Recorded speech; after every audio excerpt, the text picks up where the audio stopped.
دوستو، آج کی اس ویڈیو میں ہم ایک نہایت گہرے اور فکر انگیز موضوع پر بات کریں گے جس کا تعلق قرآن پاک کی ان آیات سے ہیں جو آسمانوں اور زمینوں کی تخلیق کے راز بیان کرتی ہے۔ قرآن مجید میں اللہ تعالیٰ ارشاد فرماتے ہیں کہ وہی ذات ہیں جس نے 7 آسمان پیدا کیے اور زمین کی مانند ان کے مشابہ، اور اس کا حکم ان سب میں نازل ہوتا رہتا ہے تاکہ تم جان لو کہ اللہ ہر چیز پر قادر ہے اور اس کا علم ہر شے کا احاطہ کیے ہوئے ہیں۔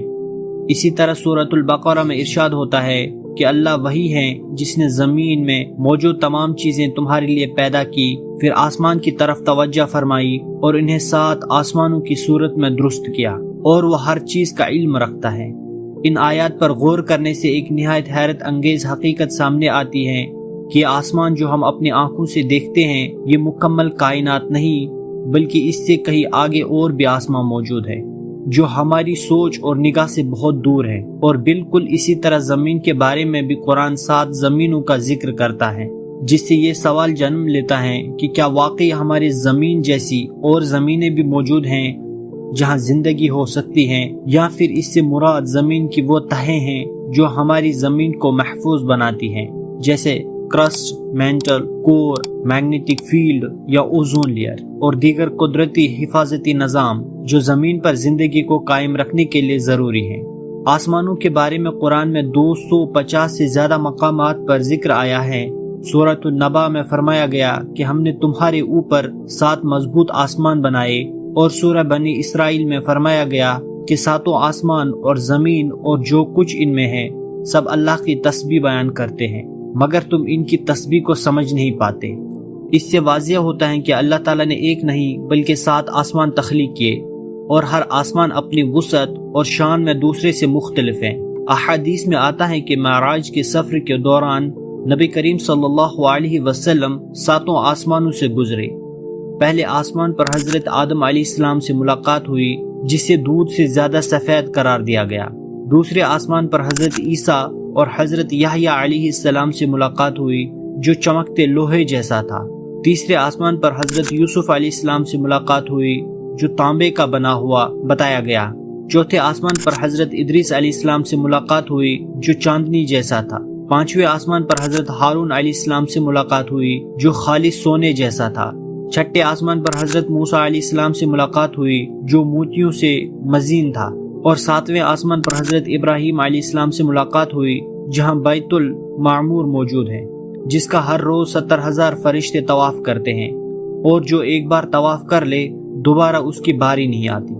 7ویں آسمان کے اوپر جنت اور جہنم ہے، اور سدرۃ المنتہا ہے جہاں ہر مخلوق کی حد ختم ہو جاتی ہے، اس سے آگے کوئی مخلوق نہیں جا سکتی، مگر نبی کریم صلی اللہ علیہ وسلم اللہ کے حکم سے اس سے بھی آگے تشریف لے گئے، جہاں جبرائیل علیہ السلام نے فرمایا کہ اگر میں ایک قدم بھی آگے بڑھا تو جل جاؤں گا۔ اس مقام سے آگے عرش الہی ہے جو پوری کائنات کا احاطہ کیے ہوئے ہیں، اور چونکہ ہر جاندار کو فنا ہونا ہے اس لیے جنت اور جہنم کو آسمانوں سے الگ رکھا گیا تاکہ قیامت کے بعد بھی باقی رہیں۔ قرآن میں 7 زمینوں کا ذکر بھی آیا ہے، جس کا مطلب صرف زمین کی تہہ نہیں بلکہ یہ بھی ہو سکتا ہے کہ ہماری زمین جیسی اور زمینیں بھی موجود ہوں جہاں مخلوقات آباد ہوں، مگر ہم اس کے بارے میں کچھ نہیں جانتے، کیونکہ انسان صرف اسی چیز کو جانتا ہے جسے وہ دیکھ سکتا ہے، مگر حقیقت یہ ہے کہ ہماری دنیا میں بھی بہت سی چیزیں ایسی ہیں جو نظر نہیں آتی مگر موجود ہیں، جیسے گریویٹی، ڈارک انرجی اور الیکٹرو میگنیٹک فیلڈ۔